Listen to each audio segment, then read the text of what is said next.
স্বপ্ন দেখা ভালো, কিন্তু সেই স্বপ্ন যদি সাধ্য এবং ধরাছোঁয়ার বাইরে হয় তাহলে মুখ থুবড়ে পড়াটাই স্বাভাবিক। তাই আমরা সবসময় সাধ্যের ভিতরে স্বপ্ন দেখার চেষ্টা করব।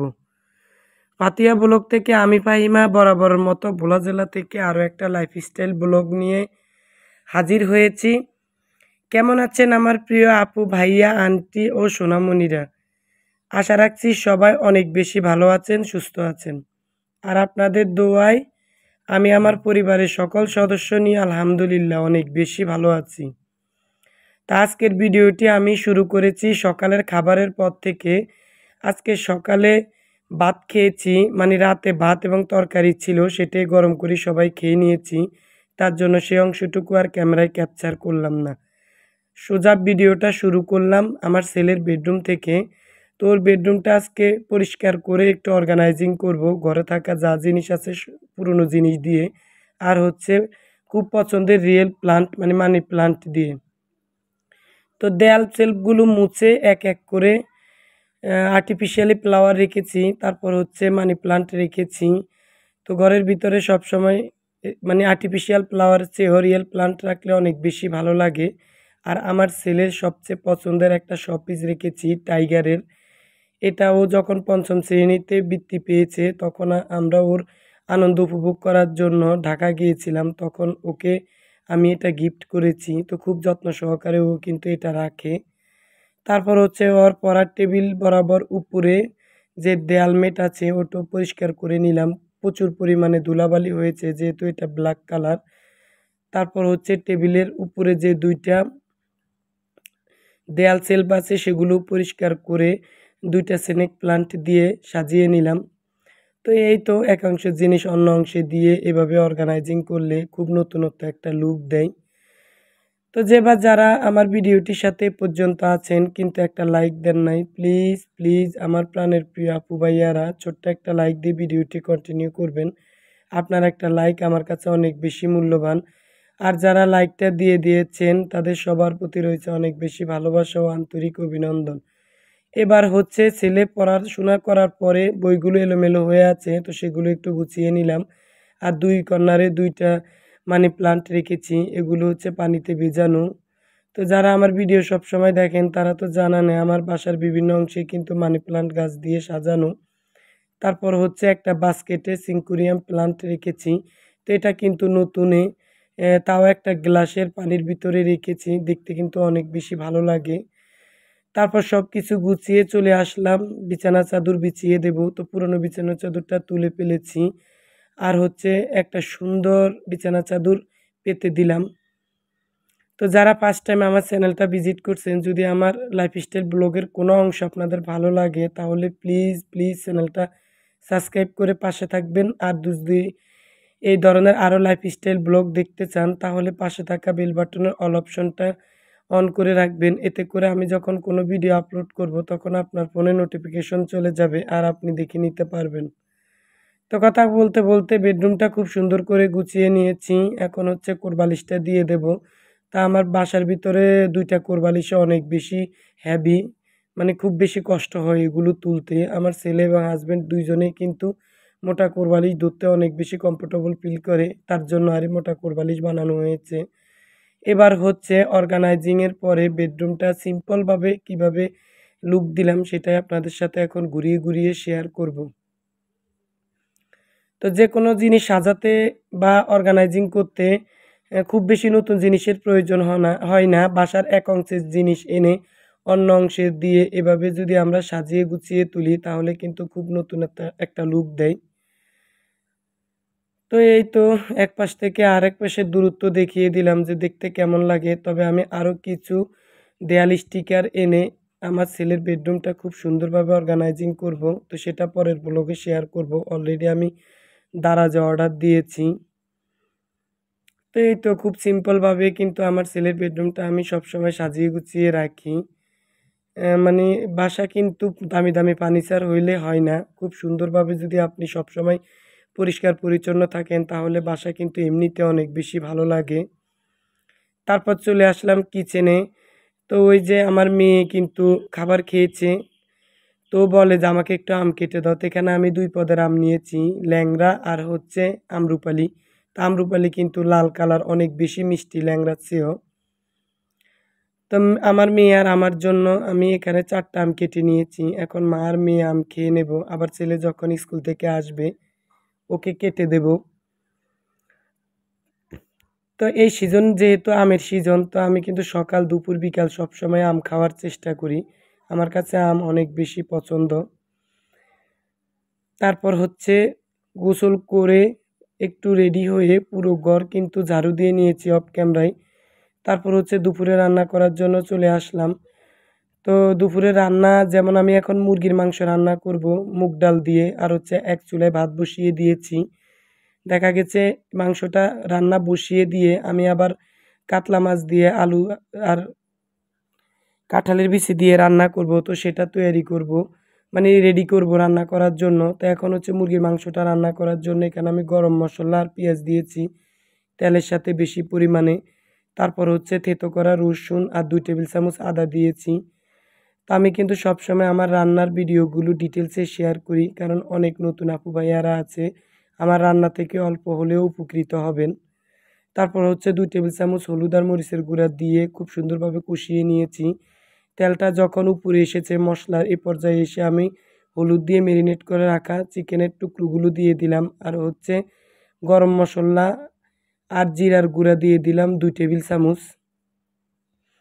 এবার মাংসগুলোকে ভালোভাবে কষিয়ে নিতে হবে মশলার সাথে। এ পর্যায়ে এসে কিন্তু বিদ্যুৎ চলে গেছে। বিদ্যুৎ তো ঘন্টায় কতবার যায় তার কোনো হিসাবে নেই। তারপর হচ্ছে অনেকক্ষণ পর্যন্ত ধুয়ে রেখেছি মুগ ডাল, একেবারে নরম হয়ে গেছে, তো ডালটাও দিয়ে দিলাম। আমি আবার মুরগি রান্না করলে ডাল দিয়ে এভাবেই কিন্তু একসাথে কষিয়ে তারপর একসাথে ঝোলের পানি অ্যাড করি। তো ডালটা কিন্তু যেহেতু আগে ভিজিয়ে রেখেছি মাংস হতে হতে কিন্তু নরম হয়ে যায়। তারপর এখন ঢাকনা দিয়ে ঢেকে দেব। আর হচ্ছে আমি অফ ক্যামেরায় কিন্তু মাছ ধুয়ে নিয়েছি ফাঁকে ফাঁকে, তারপর কাঁঠালের বিচি আলু রেডি করে নিয়েছি। দেখা গেছে সব কিছু রেডি করে একসাথে রান্না করতে গেলে অনেক বেশি দেরি হয়ে যায়। আর হচ্ছে আমার মাংসটা রান্না হয়ে গেছে, এখন আমি একটু লবণ চেখে দেখব। তো তেমন একটা আমার লবণ চেখে দেওয়া লাগে না, কারণ আমি বুঝি একসাথে হয়ে যায়। তো ঝোলটা আমি কিন্তু একেবারে মানে কম রেখেছি, যেহেতু ডাল দিয়ে মুরগির মাংস রান্না করলে ঝোলের পরিমাণটা কমই দিতে হয়। তারপর ভাত আর মুরগির মাংস রান্নাটা হয়ে গেছে। এখন কাতলা মাছ মানে না ভেজে কষিয়ে ভুনা করে নেব। তো মাছগুলো দিয়ে দিলাম। তো আজকে আমার হাজব্যান্ড দুপুরে বাসায় খাবার খাবে, তার জন্য আমি একটু বেশি পরিমাণে রান্না করেছি। তো যখন দুপুরে বাসায় খাবার খাই একটু বেশি পরিমাণে সব কিছু রান্না করি। তো মাছগুলো মশলার ভিতরে কষিয়ে উল্টাই দেব। তো এর ভিতরে আমি কিন্তু পেঁয়াজ রসুন আর অল্প একটু আদা দিয়েছি, আর কিছু দিই না। তো আমরা কিন্তু এভাবে পুকুরের মাছ না ভেজে কষিয়ে রান্না করি, এটা কিন্তু আলাদা একটা মজা। তো অল্প একটু পানি দিয়ে দিয়েছি, মাছটা যখন কষানো হয়ে যাবে তো মাছগুলোকে আমি অফ ক্যামেরায় তুলে নিয়েছি। তারপর মিষ্টি আলু, আলু এখানে 2 পদের আলু দিয়েছি, মানে মিষ্টি আলু আর গোল আলু, আর হচ্ছে কাঁঠালের বিচি দিয়েছি কয়েক পিস। তারপর যখন কষানো হয়ে গেছে এ পর্যায়ে এসে আমি কষিয়ে রাখা মাছগুলা দিয়ে দিলাম। তো মাছগুলা কিন্তু তুলে ফেলতে হবে, তা না হলে কিন্তু ভেঙে যাওয়ার সম্ভাবনা থাকে, যেহেতু মানে ভাজি নাই। তো এখন হচ্ছে ঝোলও দিয়ে দিলাম পরিমাণ মতো প্লেটটা ধুয়ে। তারপর হচ্ছে আমি অফ ক্যামেরায় 20 মিনিট পর্যন্ত রান্না করে নিয়েছি। তো আমার রান্নাটা প্রায় হয়ে গেছে। তো এভাবে কিন্তু মাছ রান্না কে কে করেন আমাকে কমেন্টস করে জানাবেন। এখন হচ্ছে 2টা তরকারি আমি বাটিতে সার্ভ করে নেব। তা আমি তরকারি কিন্তু ঠান্ডা হওয়ার পরে বাটিতে বেড়ে নেই, তা না হলে কিন্তু বাটির কালার নষ্ট হয়ে যায় গরম গরম তরকারি বেড়ে নিলে। তো এই তো আগে হচ্ছে মুরগির মাংসটা ঢেলে নিলাম। তো আমি কিন্তু 2টা তরকারি টেবিলে দিয়ে দেব। তো অলরেডি আমার ছেলে এবং হাজব্যান্ড বসে আছে খাবারটা খাওয়ার জন্য। তা দুপুরের খাবার আর ক্যামেরার সামনে ক্যাপচার করতে পারবো না, যেহেতু হাজব্যান্ড ছেলে দুজনেই কিন্তু ক্যামেরার সামনে আসতে চায় না। আর হচ্ছে আমি অফ ক্যামেরায় মুরগির মাংসতে ভাজা জিরার গুঁড়া দিয়েছি, সেটা স্কিপ হয়ে গেছে। এখন হচ্ছে মাছের তরকারিতে ভাজা জিরার গুঁড়াটা দিয়ে দিলাম। তো এভাবে মাছ যদি কষিয়ে রান্না করি তাহলে ভাজা জিরার গুঁড়া শেষে এড করবেন, এতে করে অনেক বেশি মজা লাগে। তারপর খাবার খেয়ে রেস্ট নিয়ে চলে আসলাম বিকেলের নাস্তা তৈরি করার জন্য। তো এখানে আমি ভিনেগার, তারপর হচ্ছে সয়া সস, টমেটো সস, লেবুর রস, আর তারপর এই লেবুর রস, তারপর হচ্ছে দিয়েছি চাট মশলা, ধনে গুঁড়া, জিরা বাটা, আদা রসুন বাটা সব কিছু দিয়ে একটা মশলা মিক্স করে এর ভিতরে এখন আমি চিকেনের টুকরোগুলো দিয়ে দিলাম। তো খুব সহজে হোটেল স্টাইলে চিকেন ফ্রাই তৈরি করব। তা আমি মশলাটা আগে তৈরি করে রেখেছি। তো এখন হচ্ছে, তবে মাংসটা কিন্তু খুব সুন্দরভাবে শুকিয়ে নিতে হবে, তা না হলে কিন্তু বাইন্ডিং ভালো আসবে না। তো এখন হচ্ছে আমি খুব বেশি পরিমাণে ময়দা দিয়ে দিয়েছি, 1 পিস পরিমাণ। তারপর উপরের অংশ মুসমুসে হওয়ার জন্য 3 টেবিল চামচ কর্নফ্লাওয়ার দিয়ে দিয়েছি। তো আপনাদের বাসায় যদি কর্নফ্লাওয়ার না থাকে তাহলে আপনারা কিন্তু চালের গুঁড়াও দিতে পারেন। চালের গুঁড়া কিন্তু কর্নফ্লাওয়ারের চেয়ে অনেক বেশি মুসমুসে রাখে চিকেন ফ্রাই অনেকক্ষণ পর্যন্ত। আর খুব সুন্দর একটা বাইন্ডিং আসার জন্য একটা ডিম দিয়ে দিলাম। এবার সবগুলো উপকরণ চিকেনের সাথে মেখে আমি 1 ঘন্টার জন্য ম্যারিনেট করে রেখে দেব। তো এটা যত পরিমাণে মানে ম্যারিনেট করে রেখে দেওয়া যায় মশলা কিন্তু চিকেনের ভিতরে তত বেশি প্রবেশ করে, এতে করে চিকেন ফ্রাই খেতে অনেক বেশি মজা লাগে। তো একটু বেশি পরিমাণে চিকেন ফ্রাই করব, যেহেতু আজকে বাসায় সবাই আছে। তো এটা কিন্তু মাগরিব আজানের পরে আমি নাস্তাটা তৈরি করা শুরু করেছি। তো আসরের আজানের পরে কিন্তু আমি ম্যারিনেট করে রেখেছি। ঠিক 1 ঘন্টা পরে মাগরিবের আজানের পরে আমি চিকেনগুলো ভাজতে দিয়ে দেব। তো ঢাকনা দিয়ে ঢেকে রেখেছি। তারপর 1 ঘন্টা পরে চলে আসলাম। এখন হচ্ছে আমি চিকেনের টুকরোগুলো ভেজে নেব। তো এর জন্য একটা কড়াইতে পরিমাণ মতো তেল দিয়ে দিলাম। তবে ডুবো তেলে ভাজলে চিকেন ফ্রাইগুলো অনেক বেশি সুন্দর হয়। মানে ফুলকো, ফুলকো হয় এবং মুসমুসে হয়। তো যেই পরিমাণে তেলের দাম তার জন্য আর বেশি দিলাম না। এবার একটা স্পুনের সাহায্যে আমি চিকেনের টুকরোগুলো একে, একে কড়াইয়ের ভিতরে দিয়ে দেব। তবে চামচের চেয়েও কিন্তু হাত দিয়ে দিলে খুব বেশি সুন্দর হয়। তো এগুলো কিন্তু প্রথম হাই হিটে তেলটা গরম করে তারপর লো হিটে রেখে চিকেনের টুকরোগুলো দিতে হবে। তা না হলে হাই হিটে দেওয়া অবস্থায় কিন্তু উপরের কালার এসে যাবে আর ভিতরটা হবে না। তারপর হচ্ছে মিডিয়াম আঁচে ভাজতে হবে একটু ধৈর্য সহকারে। তো দেখা গেছে যদি আপনি একেবারে লো হিটে ভাজেন তাহলে তেল কিন্তু চিকেনের ভিতরে চুপসে যাবে। এজন্য মিডিয়াম আঁচে চেয়ে একটু বেশি হিটে ভাজতে হবে। এতে করে আর তেলটা টানবে না, খুব সুন্দর মুসমুসে হবে। দেখেন কত সুন্দর একটা কালার এসেছে। তা আমি এখন একটা প্লেটে এগুলো টিস্যুর উপরে তুলে নেব, এতে করে তেলটা অ্যাবজর্ব হয়ে যাবে।